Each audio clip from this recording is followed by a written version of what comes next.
नमस्कार, मैं हूँ शीतल कलस्कर और आज जियो कन्वेंशनल सेंटर से आपके लिए लेकर आ रही हूँ एक खास सीरीज डायबिटीज़ पर चर्चा टॉक शो में। और आज डायबिटीज़ और उसके मैनेजमेंट के बारे में हमें अधिक जानकारी देने के लिए हमारे साथ यहाँ पर उपस्थित है डॉक्टर अल्तमाश शेख। नमस्ते sir, thank you so much for connecting with us today. Before moving ahead, मैं आपसे रिक्वेस्ट करूँगी आप कृपया अपने बारे में हमारे दर्शकों को संक्षिप्त में परिचय दें। मैं डॉक्टर अल्तमश शेख हूँ, एंडोक्रिनोलॉजिस्ट, सेफी हॉस्पिटल मुंबई में। एंडोक्रिनोलॉजिस्ट मतलब जो हार्मोन के डॉक्टर होते हैं वो, जैसे कि डायबिटीज़, थायराइड, मोटापा फॉर एग्जांपल, एक आम आदमी की समझ के लिए। और इसके अलावा जो भी दूसरे हार्मोन की समस्याएं होती है, जैसे कि हाइट का प्रॉब्लम है, या लेडीज़ को महीना नहीं आ रहा है, या बॉयज़ को फेस पे और बॉडी पे हेयर नहीं ग्रोथ हो रहे हैं, या बच्चा नहीं हो रहा है, चाहे हस्बैंड का प्रॉब्लम है या वाइफ का प्रॉब्लम है, जो भी हार्मोन से रिलेटेड होता है उसको हार्मोन स्पेशलिस्ट या एंडोक्रिनोलॉजिस्ट बोलते हैं। परफेक्ट, बहुत ही सुंदर। सर, आज के टाइम में देखा जा रहा है एक तो ज़्यादातर जो पेशेंट्स है वो एक्सेप्ट नहीं करते कि उन्हें डायबिटीज़ है, और जो एक्सेप्ट करते हैं वो दवाई लेना नहीं चाहते, वो घरेलू नुस्खे करते हैं। तो अगर वो दवाई ना लेना चाहे तो क्या डायबिटीज़ ठीक हो सकता है? एब्सोल्युटली, ये बहुत ही इम्पोर्टेंट सवाल है जो आपने पूछा कि अगर मेरे भी घर में या मेरे फ्रेंड्स में या मुझे भी जब डायबिटीज़ हो तो मैं भी ये चाहता हूँ कि हो सकता है मुझे भी गोली ना लेना पड़े। तो इसको हम कैसे आज के साइंस के हिसाब से, हम कैसे आज के न्यू मॉडर्न वर्ल्ड टेक्नोलॉजी के हिसाब से इसको आंसर कर सकते हैं। तो सबसे पहले इस क्वेश्चन का मतलब ये है कि अगर मुझे गोली नहीं लेना है तो क्या कोई ऐसी स्टेट है जो हम डायबिटीज़ में ला सकते हैं पेशेंट के ऊपर। आंसर उसका है येस। इसको हम बोलते हैं डायबिटीज़ रेमिशन, जिसको कुछ लोग रिवर्सल भी बोलते हैं, लेकिन वो रिवर्सल उसका सही शब्द नहीं है, रेमिशन राइट वर्ड है, जिसका मतलब है कि डायबिटीज़ की बीमारी बिल्कुल शांत हो चुकी है और जिसमें दवा की ज़रूरत नहीं होती है। तो वो कौन सी चीज़ है जिससे हम ये स्टेट को अटेन कर सकते हैं?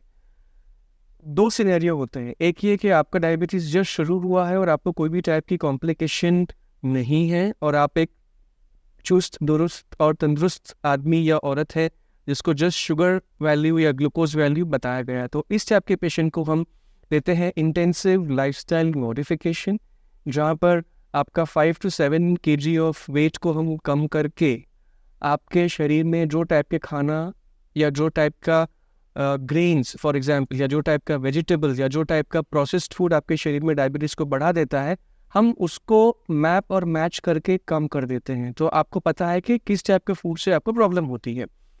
एक और उदाहरण देना चाहूँगा। जैसे लोग सोचते हैं कि डायबिटीज़ सिर्फ मीठा खाने से बढ़ जाता है, ऐसे नहीं है। मीठा खाने से वेट बढ़ता है और वेट बढ़ने से डायबिटीज़ बढ़ता है।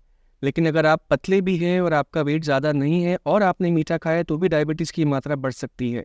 सो ये एक आम जनता में बहुत सालों से एक सोच बन गई है कि डायबिटीज़ सिर्फ मीठा खाने से बढ़ता है। ऐसे नहीं है। डायबिटीज़ बहुत सारी चीज़ों से बढ़ सकता है, बहुत सारे तरीक़ों के अनाज से बढ़ सकता है, किसी कंडीशन में मिलेट से बढ़ सकता है, कहीं प्रोसेस्ड फूड से बढ़ सकता है, कहीं पर कुछ लोगों को या तो फॉर एग्जांपल लेडीज फिंगर या भिंडी सूट होती है, तो कुछ लोगों को फॉर एग्जांपल परवल या टिंडी सूट होती है। तो उस हिसाब से हम वो मैच करके देते हैं और एग्जैक्टली जब इस टाइप का आप खाना खाते हैं तो आपका डायबिटीज़ लेवल्स बिल्कुल कम हो सकते हैं। और यदि आप गोली पर भी है, टैबलेट पर भी है, तो इस टाइप 2 डायबिटीज़ में जब आप इनिशियल या शुरुआत की सीरीज़ में उसको हम कम्प्लीटली बंद कर सकते हैं। और जब तक आप ये इंस्ट्रक्शंस फॉलो करेंगे, चाहे वो 1 साल, 2 साल, 5 साल या 10 साल हो, तब तक आपका डायबिटीज़ रेमिशन में रहेगा और आपको कभी गोली शुरू नहीं होगी। और इसीलिए आप लोग जहाँ पर भी हैं, देख रहे हैं या मुझे सुन रहे हैं, अपने डॉक्टर से आप बात करिए कि डायबिटीज़ रेमिशन के लिए क्या करना है। क्योंकि पहले ज़माने में हम कहते थे कि डायबिटीज़ के 2 ट्रीटमेंट है, या तो गोली या तो इंजेक्टेबल इंसुलिन। लेकिन अभी हम कहते हैं कि डायबिटीज़ के 3 ट्रीटमेंट है। या तो आप रेमिशन में चले जाओ, जो मैंने जस्ट समझाया आपको, या तो आपको ज़रूरत है तो आपको टैबलेट शुरू की जाएगी कुछ कॉम्प्लिकेशन है तो, या अगर आपका डायबिटीज़ शुरू में बहुत ज़्यादा हाई है कॉम्प्लिकेशन के साथ, तो हो सकता है आपको कुछ और टाइप का ट्रीटमेंट दिया जाए। लेकिन हमेशा आपका फर्स्ट ऑप्शन रेमिशन में आप आ सकते हैं, आप जिस भी स्टेज में हैं। खास करके अगर जब आपका डायबिटीज़ फर्स्ट 10 ईयर्स में पता चला है, तो उसमें आप बिल्कुल डायबिटीज़ रेमिशन के बारे में अपने डॉक्टर से बात करेंगे। Thank you so much doctor, it was really helpful. मेरा एक लास्ट सवाल है आपसे कि लोग कहते हैं कि जो शुगर फ्री वाला खाना है, शुगर फ्री है, वो कितना भी खा सकते हैं, क्या ये सही है?